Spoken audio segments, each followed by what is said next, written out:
Hi hello welcome to post 360. నేను మీ మురళీ రాపల్లి. రాజకీయం అంటే ఎలా ఉంటుందని ఒక కొడుకు వాడి తండ్రిని అడిగాడంట. ఆ తండ్రి చెప్పాడంట, రాజకీయం అంటే ఏం లేదురా, నోటికొచ్చిన అబద్ధాలు చెప్పాలి, అధికారంలోకి వచ్చిన తర్వాత అందరినీ ముంచేయాలి, నీకేం కావాలి, ఎన్ని లక్షల కోట్లు సంపాదించాలో అదే ముఖ్యంరా, అదే రాజకీయం రా, అంతకు మించి ఏం లేదురా అనగానే ఆడన్నాడంట, మరి ఇప్పుడు రాజకీయవేత్త అంటే ఎవడు నానా అన్నాడంట. ఎవడు నాన్న అంటే ఇంకెవరు నాన్న, చంద్రబాబు నాయుడు గారే అన్నా అంట. ఎందుకు నాన్న చంద్రబాబు నాయుడు గారే అన్నారంటే, ఏం లేదు నాన్న, గతంలో జగన్మోహన్ రెడ్డి 1,00,000 కోట్లు తినేశాడు 1,00,000 కోట్లు తినేశాడని అందరు నమ్మించి అధికారంలోకి వచ్చాడు. ఇప్పుడేమో జగన్మోహన్ రెడ్డి 14 లక్షల కోట్లు అప్పులు చేశాడంటూ అధికారంలోకి వచ్చాడు. ఆంధ్రప్రదేశ్ ను శ్రీలంక చేస్తున్నాడంటూ చివరికి అధికారంలోకి వచ్చిన తర్వాత సూపర్ సిక్స్లు అని చెప్పి అధికారంలోకి వచ్చిన తర్వాత మొండి చేయి చూపించాడు నాన్న. అదే రాజకీయం అంటే, ప్రజలకు అబద్ధాలైనా ఏదో ఒకటి చెప్పి నమ్మించి అధికారంలోకి రాగలిగే శక్తి రాజకీయ నాయకుడికి ఉండాల్సింది.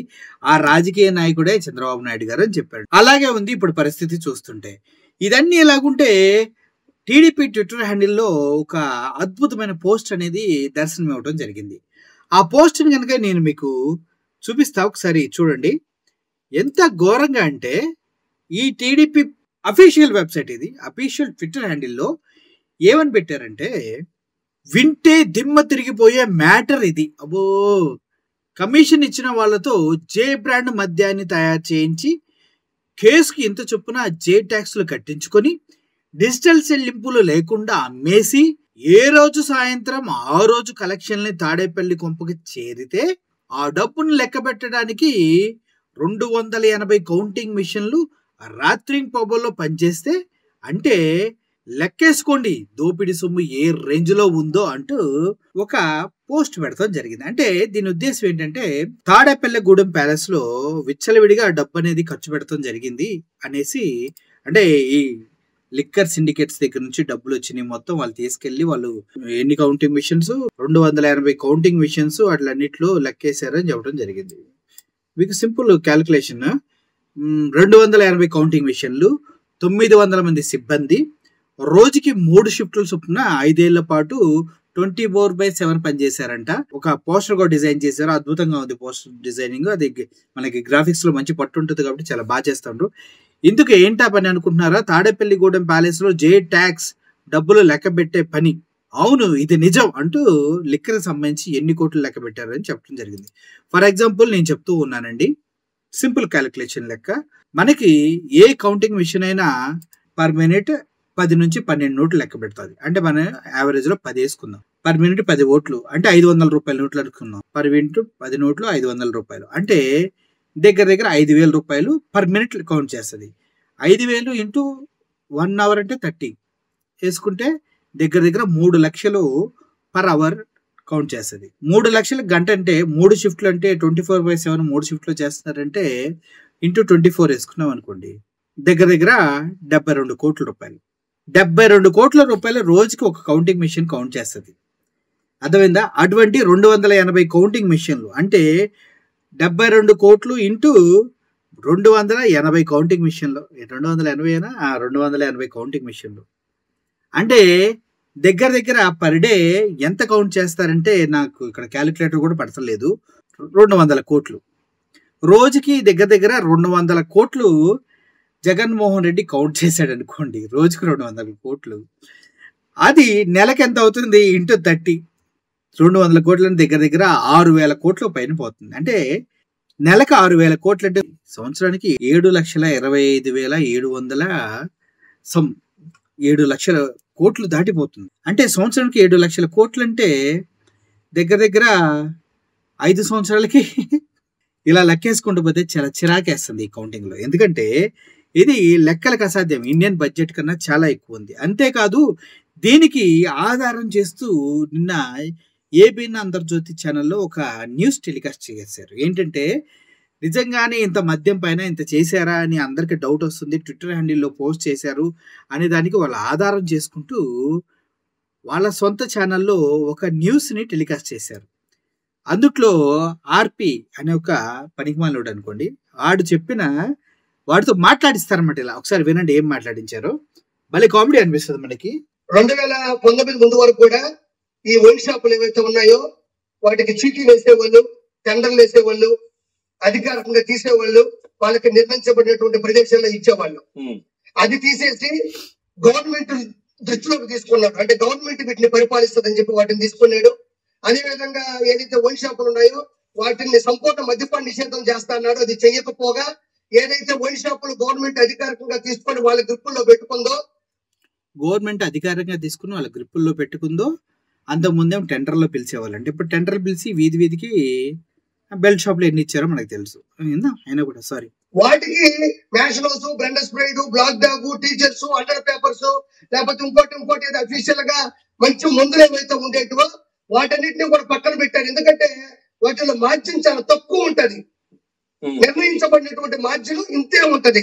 అది ఉంటే మనం బతకలేం కదా, మనం అడ్డగోలుగా డబ్బులు సంపాదించలేం. కాబట్టి జగన్మోహన్ రెడ్డి యొక్క తొత్తులకి, బంధువులకి, భజన చేసేటువంటి వ్యక్తులకి డబ్బులు ఎక్కువ మోతాదులు ఇవ్వాలని చెప్పి ఏం చేశాడంటే జగన్మోహన్ రెడ్డి ప్రత్యేకంగా కొన్ని ఏదైతే ఈ మందుని సరఫరా చేసే కంపెనీలు ఉంటాయో ఆ కంపెనీలు కూడా విజయసాయి రెడ్డి, పెద్దిరెడ్డి రామచంద్రారెడ్డి, పెద్దిరెడ్డి మిథున్ రెడ్డి, ఈ మన కసిరెడ్డి రాజశేఖర రెడ్డి, వీళ్ళందరూ కూడా మన బినామీలకు ఇచ్చి వాళ్ళే ఒక సామ్రాజ్యాన్ని సృష్టించి వాళ్ళే చీప్ గా ఉండే మందుని, అంటే ఇంత ముందు ఉండే అఫీషియల్స్ మంచి మందుల్ని, నికాల్స్గా ఉండే మందులందరినీ కూడా డిలీట్ చేసి కేవలం ఏదో మీకు ఒక విషయం చెప్పాలన్నయ్య, ఇన్స్టెంట్ మందుని కనిపెట్టింది ఎవరు ఉన్నారు? ఇన్స్టెంట్ మందుని ఈ ప్రపంచంలో జగన్మోహన్ రెడ్డి. ఇప్పుడు మనం నిజం మాట్లాడుకుంటే ఏవైతే బ్రాండ్లు జగన్మోహన్ రెడ్డి హయాంలో మార్కెట్లో చలామణి అయినాయో అవన్నీ చంద్రబాబు నాయుడు గారు హయాంలో పర్మిషన్ ఇచ్చినటువంటి డిస్టిలరీసే అని అసెంబ్లీలో స్క్రీన్ పైన వేసి అంత విపులంగా వివరించిన తర్వాత కూడా ఇట్లాంటి ఎర్రినాయాలుగలు, ఎర్రిపప్పన కొడుకులు ఏం మాట్లాడతారో వాళ్ళకే అర్థం కాదు. అసలు క్లియర్గా వాటిలన్నిటికీ పర్మిషన్ ఇచ్చింది చంద్రబాబు నాయుడు అంటూ స్క్రీన్ పైన ఎల్ఈడి పైన వేసి మరీ అసెంబ్లీలో ఎక్స్ప్లెయిన్ చేశాడు జగన్మోహన్ రెడ్డి. ఆ లిక్కర్ బ్రాండ్స్ అన్నిటికీ పర్మిషన్ ఇచ్చింది చంద్రబాబు నాయుడే. బూమ్ బూమ్ బీర్ కానీ అవి స్పెషల్ స్టైల్స్ కానీ ఇవన్నీ ఇచ్చింది ఎవరు? చంద్రబాబు నాయుడు గారు. ఆ విషయం క్లియర్గా అసెంబ్లీ చెప్పిన తర్వాత కూడా ఇట్లాంటి పనికిమాలిన యాదవులు, నాలెడ్జ్లెస్ ఫెలోస్, ఆఫ్ నాలెడ్జ్ గాళ్ళు బయటకు వచ్చేసి ఇలా మాట్లాడుతూ ఉంటారు. సరే, కాఫీ అంటాం, అదేంటది? అలా కాకుండా ఇన్స్టెంట్ ముందు తయారు చేసింది ఎవరంటే జగన్మోహన్ రెడ్డి. నీళ్లు ఉంటాయి, స్పిరిట్ ఒక పౌడర్ ఉంటది, ఈ రెండు కలుపుతారు. ఆయన దగ్గర రకరకాల ఫ్లేవర్లు కలిపినటువంటి ఒక కలర్ పౌడర్ ఉంటుంది, అది కలుపుతాడు. ఈ నాయలుగాడు వెళ్ళి చూసి వచ్చాడు, రకరకాల కలర్ పౌడర్లు ఉంటాయంట, వెళ్ళి కలుపుతారంట. ఈ ఎదవకి తెలుసు, ఈడు చేసి ఉంటాడు అట్లాంటి. ఆ చేపల పులుసులో డ్రగ్స్ అవి కలిపి అమ్ముంటాడు నాకు తెలిసి. ఇవి మూడు కలిసిన తర్వాత ఒక రకంతో ఉండేటువంటి బ్రాండ్ వస్తుంది, దానికి ఒక గాజు సిస్టమ్ ఉంటుంది, స్ట్రక్చర్ ఉంటుంది, దానికి ఒక లేబుల్ ఉంటుంది. ఈ నీళ్లు, ఈ పౌడర్, ఈ గాజు, ఒక లేబుల్, ఇది కలిపితే బ్లెండర్ స్ప్రైడ్. ఈ బ్లెండర్ స్ప్రైడ్ తయారు చేస్తున్నాడు ఇంట్లో కూర్చొని. మందు గురించి ఇలా పంచాయతీ, ఇది ఏదో మందుల గురించి మాట్లాడతారు. అసలు విషయానికి వెళ్తాం. ఇవన్నీ కూడా మైన్, వైన్, ల్యాండ్, శాండ్ ఏదైనా కానీ ఇవన్నీ కూడా అన్ని ఫైల్స్ అక్కడే ఉన్నాయంటారు. అందుకే ఇక్కడ వస్తా చూడండి.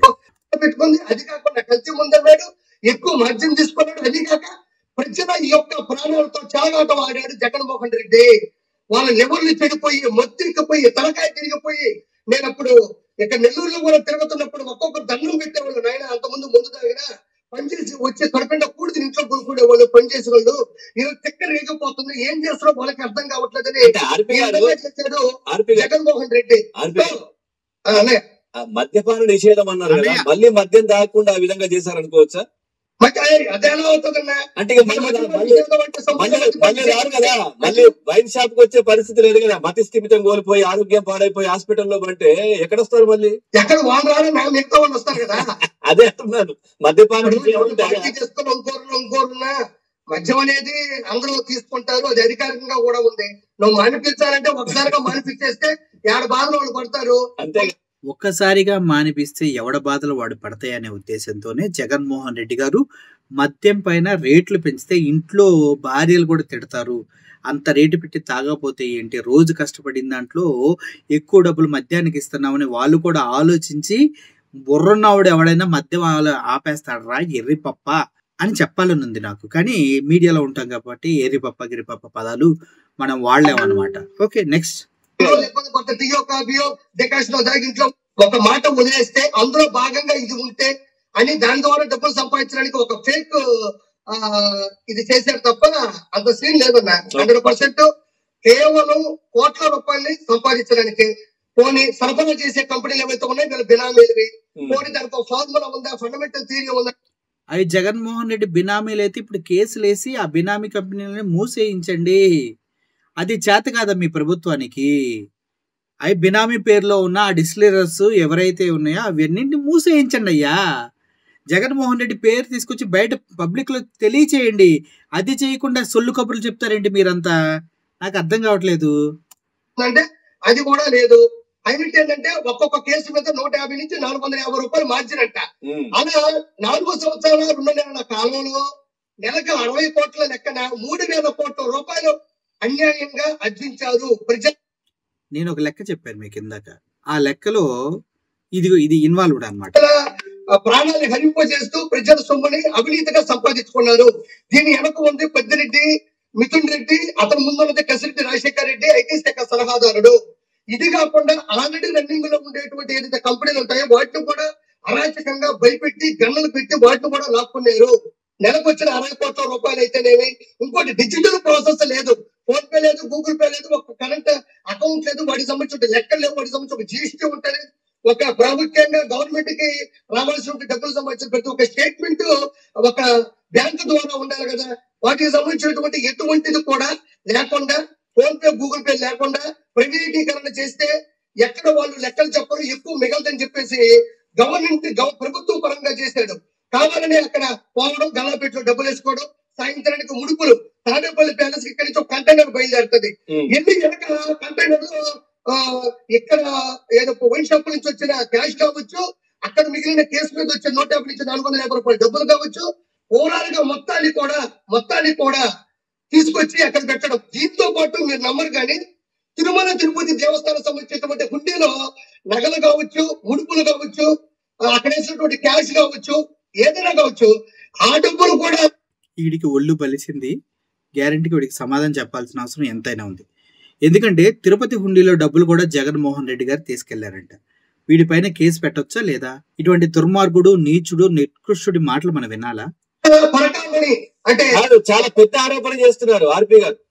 సరే, ఇంతకన్నా దరిద్రాన్ని మనం భరించలేము కానీ తిరుమల తిరుపతి డబ్బులంట, అదేవిధంగా లిక్కర్ స్కామ్ లో డబ్బులంట, ఇవన్నీ తీసుకెళ్ళంట తాడేపల్లిగూడెం ప్యాలెస్ లో లెక్కలు పెట్టేవాళ్ళంట. ఇదంతా ఏం జరిగింది? ఆ పోస్ట్ కి అనుగుణంగా వీళ్ళు చేస్తున్నటువంటి కామెంట్స్ అనమాట.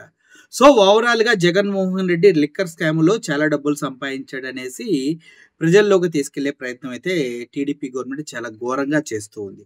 నేను ఒక విషయం క్లియర్ గా చెప్పాలనుకుంటున్నా. వీళ్ళు చెప్పిన లెక్కల ప్రకారం, వీళ్ళు ఇచ్చిన పోస్టర్ ప్రకారం చూసుకున్నట్లయితే సంవత్సరానికి దగ్గర 7 లక్షల కోట్ల పైనే జగన్మోహన్ రెడ్డి గారు సంపాదించి ఉండాలి. ఆ సంపాదన మొత్తం చూసుకుంటే ఇండియన్ గవర్నమెంట్ మొత్తానికి ఎంతైతే ఇండియన్ మనకి బడ్జెట్ ఉంటుందో దాన్ని దాటిపోయిందని చెప్పొచ్చు. అదనమాట వీళ్ళ లెక్కలు. ఇది సాధ్యమా? ఎవడన్నా ఒప్పుకోగలరా? అంత డబ్బు ఎవడైనా తేగలడా? అంత డబ్బు ఎవడైనా కౌంట్ చేయగలడా? ఇదంతా ప్రోపగండా. 1,00,000 కోట్లని ఎలా చెప్పారు, ఇది కూడా అంతే. పంచాయతీ నడుస్తూనే ఉంటుంది, నడుపుతూనే ఉంటారు.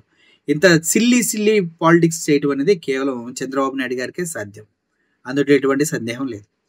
సో ఇటువంటి పిచ్చి మాటలు ప్రజలు నమ్మాల్సిన అవసరం లేదు. ఇటువంటి సోది పబ్లిసిటీలు ఇవన్నీ జగన్మోహన్ రెడ్డి శరీష్మాన్ని తట్టుకోలేక వాళ్ళు చేసేటువంటి చీప్ ట్రిక్స్ అండ్ స్టంట్స్ అనమాట. అంతే కదా? మీరేమంటారు? Thank you for watching this video. ఈ వీడియో పైన మీ ఒపీనియన్ కింద కామెంట్ రూపంలో తెలియజేయండి. I'm only signing off. Thank you so much.